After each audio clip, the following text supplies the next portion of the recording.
السلام علیکم خواتین و حضرات، پیش خدمت ہے آج کا حسب حال۔ میں ہوں آپ کا میزبان جنید سلیم۔ شو میں میرا ساتھ دیں گی ناجیہ بیگ اور ہم سب کو بہت عزیز السلام علیکم ناظرین۔ السلام علیکم ناظرین، آج کے اس پرتکلف شو میں ہم ڈسکس کریں گے پرتکلف شو کون سا؟ ایگزیکٹلی یار جیسے پرتکلف اشائیہ ہوتا ہے، اچھا، اگر اشائیہ پرتکلف ہو سکتا ہے تو شو نہیں ہو سکتا۔ تم تو یہی گلا کرتے ہو کہ شو پرتکلف نہیں ہے۔ کیا مطلب ہوتا ہے؟ ایسے عشائیہ پرتکلف ہوتا ہے نا، اگر شو بھی پرتکلف ہے تو پھر تو تمہارا یہ چائے والا گلا ختم ہو جانا چاہیے۔ اچھا، یہ اس کے وہ مطلب ہے۔ ناظرین، آج کے اس بدید شو میں ہم ڈسکس کریں گے کہ یہ جو دھاندلی کے متعلق شور و غوغا ہو رہا ہے، اور اس میں ہر پارٹی کا اپنا اپنا موقف ہے، اور اس میں ہم دیکھنا یہ چاہیں گے کہ کس کا موقف ٹھیک ہے اور کس کا موقف غلط ہے۔ عزیز صاحب، لفظ موقف ہوتا ہے، یہ موقوف کیا ہے؟ چلے تم موقف کر لو، میں تو پھینک رہا ہوں، ساتھ ساتھ مرمت کرتے جاؤ خود ہی۔ اچھا چلو یہ تو بتاؤ نا کہ کس کا موقوف ٹھیک ہے اور کس کا موقوف غلط ہے۔ یار وہ بتا رہی ہیں کہ موقف ہوتا ہے۔ نہیں، میں نے تو اساتذہ کو فالو کرنا ہے نا۔ اوہ گڈ۔ یہ جو موقوف ہے، یہ میرا خیال ہے کہ اگر میں نے ہی بتانا ہے تو پھر سب سے پہلے چائے مجھے دیا کرو، اگر تم پہلے چائے لیتے ہو تو پھر تم بتاؤ۔ چلو میں بتا دیتا ہوں، لیکن پھر تم یہ الزام تو نہیں مجھ پہ لگاؤ گے کہ میں ڈپلومیسی سے کام لے رہا ہوں۔ نہیں، بالکل نہیں۔ میرا خیال ہے کہ جہاں تک دھاندلی کے الزامات ہیں ملک بھر میں، نہ تو تمام الزامات درست ہیں 100%، اور نہ تمام الزامات غلط ہیں، اور میرا خیال ہے کہ یہ جو جوں وقت گزرتا جا رہا ہے تو ان الزامات کی سنگینی میں اضافہ ہوتا چلا جا رہا ہے، اور اس کی ذمہ داری صرف ایک ادارے پر عائد ہوتی ہے، جس ادارے کی واحد ذمہ داری یہ تھی کہ نہ صرف شفاف انتخابات کروائے جائیں بلکہ عوام کو یہ احساس بھی دلائے کہ ان کے مینڈیٹ کا احترام ہوا ہے، کہیں کوئی گڑبڑ نہیں ہوئی۔ اب انتخابات تو جیسے تیسے ہو گئے، انتخابات کے بعد کا جو الیکشن کمیشن کا رویہ ہے وہ بہت افسوسناک ہے، بلکہ رویہ کیا، سیدھی اگر بات کی جائے تو الیکشن کمیشن کی جو خاموشی ہے وہ بڑی پراسرار قسم کی ہے۔ الیکشن کمیشن کو جس طرح ریئیکٹ کرنا چاہیے تھا ان الزامات پر، اور جو اتنے تردد کے ساتھ، اتنی مشکل کے ساتھ پاکستان کی تاریخ کے غالباً مشکل ترین انتخابات تھے، ان کا جب کامیابی کے ساتھ انعقاد ہو گیا تھا تو پھر الیکشن کمیشن کا یہ فرض بنتا تھا کہ وہ عوام کو ایک اچھا میسج دیتے کہ یہ جو بھی یہ شکایتیں ہیں ان کا ہم نوٹس لے رہے ہیں، اور یہ مطلب یکسر ان کا ایک طرح سے ان ون وے اور دی ادر ان کو مسترد کر دینا۔ اس لیے اس وقت جو ہے ملک دو حصوں میں تقسیم نظر آ رہا ہے، ایک وہ موقف ہے بلکہ موقوف ہے۔ چلو جانے تو اب کر لو اس کا موقف، تم تو پیچھے ہی پڑ جاتے۔ ایک موقف یہ ہے کہ تقریباً تمام حلقوں میں ملک بھر میں انجینئرڈ قسم کے انتخابات تھے۔ انجینئرڈ سے مراد ہے کہ جو دھاندلی کی گئی ہے وہ سمجھ نہیں آ رہی، اور ایک وہ موقف ہے کہ جناب نہیں، کسی حلقے میں 200-400 کی گنتی میں جو ہیر پھیر ہوا ہے وہ کہیں کہیں کوئی ہوا ہے، ورنہ ایسے کوئی یعنی بحثیت مجموعی انتخابات کو ریگ نہیں کیا گیا۔ میرا خیال ہے کہ معاملہ کہیں درمیان میں ہے، بہت سارے حلقے ہیں جہاں پہ بہت مؤثر شکایتیں ہیں اور ان کا نوٹس لیا جانا چاہیے۔ ابھی تو یہ دیکھنے میں آ رہا ہے نا جی کہ ساری پارٹیاں کہہ رہی ہیں کہ دھاندلی ہوئی ہے، جو جس سیٹ سے جہاں سے جیتا ہے وہاں پہ اس کے لیے ایماندار الیکشن ہوئے ہیں، اور جہاں سے جو بندہ ہارا ہے اس کے لیے وہ دھاندلی ہوئی ہے۔ خیال ہے کہ ان الزامات کی جو بھرمار ہے اس کی ایک بڑی وجہ انٹرنیٹ بھی ہے، کہ یہ جو انٹرنیٹ پر یہ جو ویڈیو کلپس آ گئے ہیں نا، اب کچھ پتہ نہیں ہے کہ وہ ویڈیو کلپس میں کون ذمہ دار ہے نیچے، یعنی میں ایسی درجنوں تو میں ویڈیو کلپس دکھا سکتا ہوں کہ ایک ہی ویڈیو کلپ کے نیچے یہ لکھا ہوا ہے کہ نون لیگ والے دھاندلی کر رہے ہیں، اور اسی ویڈیو کلپ کے نیچے یہ بھی کیپشن لکھی ہوئی ہے کہ تحریک انصاف والے دھاندلی کر رہے ہیں، کہیں پر ایم کیو ایم والے دھاندلی کر رہے ہیں، کہیں پر تحریک انصاف والے دھاندلی کر رہے ہیں، اسی ایک ویڈیو کلپ کے نیچے۔ اب ظاہر ہے بہت ساری ویڈیو کلپس ایسی ہیں جن کو ڈینائی نہیں کیا جا سکتا، صاف آپ مجرم کا تعین کر سکتے ہیں کہ یہ غلطی کر رہا ہے، یہ یہاں پہ کھلے عام دھاندلی کی جا رہی ہے۔ لیکن ایسی بھی بہت ساری ویڈیو کلپس ہیں جن کا حقیقت سے دور تک کوئی تعلق نہیں ہے، اور اس ویڈیو کلپ سے کچھ بھی ثابت نہیں ہوتا۔ نہیں، میرا خیال یہ ہے حیاتی طور پہ کہ جس طرح کا رزلٹ آیا ہے نا، جن پارٹیوں کو یہ شکایت ہے کہ دھاندلی ہوئی ہے، وہ دھاندلی کا سدے باب انویسٹیگیشن شروع ہو جانی چاہیے. نادرا کس مرض کی ہاں یہ بڑی زبردست بات ہے کہ میرا خیال ہے کہ سب سے اس وقت جو کرنے کا کام ہے نا، نادرا پہلے بھی اس ملک کے بہت سارے اس نے جو جھنجھٹ ہے ان میں معاملات کو سلجھایا ہے. میرا خیال ہے کہ یہ جو سب سے بڑا جھنجھٹ ہے اس وقت، اس سے بھی قوم کو نکالنا چاہیے، اور یہ جو تھم امپریشن ہے اس میں میرا خیال ہے کہ قوم کی مدد کی جانی وہ چاہیے. یہی کہہ رہے ہیں نا کہ یہ جو تھم امپریشن ہے یہ اتنی جلدی نہیں ہم چیک کر سکتے. میں کہتا ہوں یار بھائی چلو ساتھ ساتھ یہ بھی شروع کر دیں، اور ساتھ ساتھ چلو اپنی حکومت جو ہے بنی وہ اپنا کام شروع کر دیں. سیل بنا دیا یہ جو رٹا پڑا ہوا ہے یہ تو ختم ہو نا.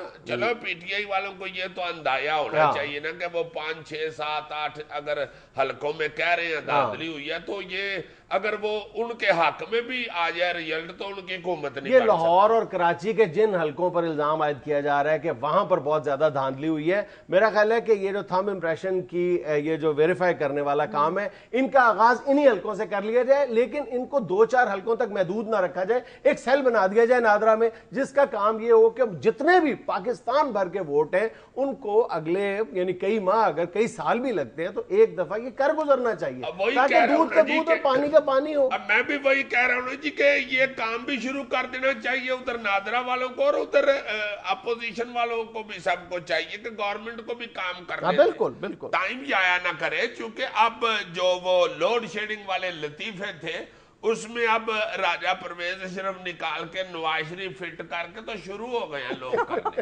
وہ لوگ اس لیے کر رہے ہیں کہ لوگوں کا خیال یہ ہے کہ ابھی سے جو حکومت کے معاملات ہیں وہ نون لیگ نے دیکھنا شروع کر دیے ہیں. اسحاق ڈار صاحب نے بجٹ کی تیاری شروع کر دی ہے اور کئی اہم اجلاس جو ہیں وہ ان کی صدارت کر رہے ہیں. اس لیے لوگ اگر بجلی جا رہی ہے لاہور میں تو لوگ نواز شریف صاحب کی طرف بھی دیکھنا شروع ہو. اور یہ بھی ذہن میں رکھنا چاہیے کہ بجلی ایسے نہیں بننی کہ کسی ٹرانسفارمر کے نیچے کھڑے ہو کے نواز شریف صاحب کریں گے گڑپک چھلو نار دے من مانک کجل پانے ٹنڈے ساملو او آگے بدل اور بجلی آنی شروع ہو جائے گی. نو، اس کو ٹائم لگے گا. نواز شریف صاحب نے اپنی انتخابی مہم میں میرا خیال کوئی ایسا کوئی الادین کے چراغ کا وعدہ بھی نہیں کیا کہ میں 2 دن میں یا چند ہفتوں میں لوڈ شیڈنگ ختم کر دوں گا. اچھا یار یہ جو دھاندلی کی بات ہو رہی ہے اور مینڈیٹ نہ ماننے کی بات ہو رہی ہے، باقی تو چلو دھاندلی کی وجہ سے کہہ رہے ہیں. مولانا فضل الرحمان صاحب خیبر پختونخوا میں صرف سادہ ہی کہتے جا رہے ہیں کہ ہم نہیں مانتے عمران خان کے مینڈیٹ کو. عجیب بات، کو اس میں کیا پرابلم نظر آتی ہے؟ یہی تو مسئلہ ہے کہ مولانا کوئی پرابلم بتا بھی نہیں رہے نا. اچھا تو ڈاکٹر پوچھے ان سے. مولانا کے ساتھ یار پہلی بار ایسا ہوا ہے کہ حالیہ تاریخ اٹھا کے دیکھو کہ اس سے پہلے کبھی ایسا نہیں ہوا کہ مولانا خود بڑی جماعتوں کے پیچھے پیچھے پھر رہے ہوں کہ مجھے اپنے ساتھ ملا لو. ورنہ الیکشن کے فوراً بعد بڑی جو 2 3 سیاسی جماعتیں ہوتی تھیں ان کی جو پہلی توجہ کا مرکز ہوتے تھے وہ مولانا ہی ہوا کرتے تھے.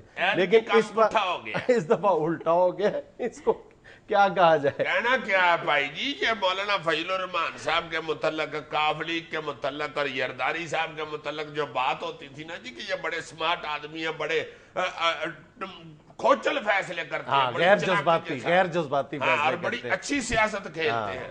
واہ ہم نے اس دفعہ مینڈیٹ ایسا دیا دوسری پارٹیوں کو کہ ان کو الٹا کے رکھ دیا. بالکل یار جے یو آئی میرا خیال ہے کہ کاف لیگ کے بعد دوسری جماعت ہے جو اس وقت شدید مشکلات کا شکار ہے اس مینڈیٹ کے نتیجے میں. کاف لیگ تو سیدھی بات ہے کہ 5 سال تک وہ پیپلز پارٹی کی حکومت کے وینٹیلیٹر میں زندہ تھی.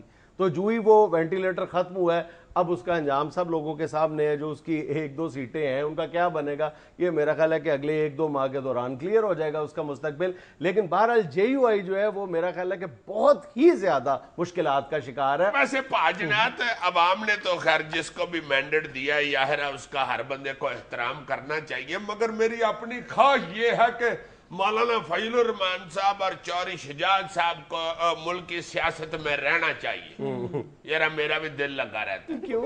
بڑا کمال چٹکلا چھوڑتے ہیں یہ لوگ. دنیا میں لینا ایک چھوٹا سا وقفہ، ہمارے ساتھ رہیے گا. یار میں نے سنا منیور بٹو صاحب نے اکاڑے میں روم کولر کا شو روم کھول لیا.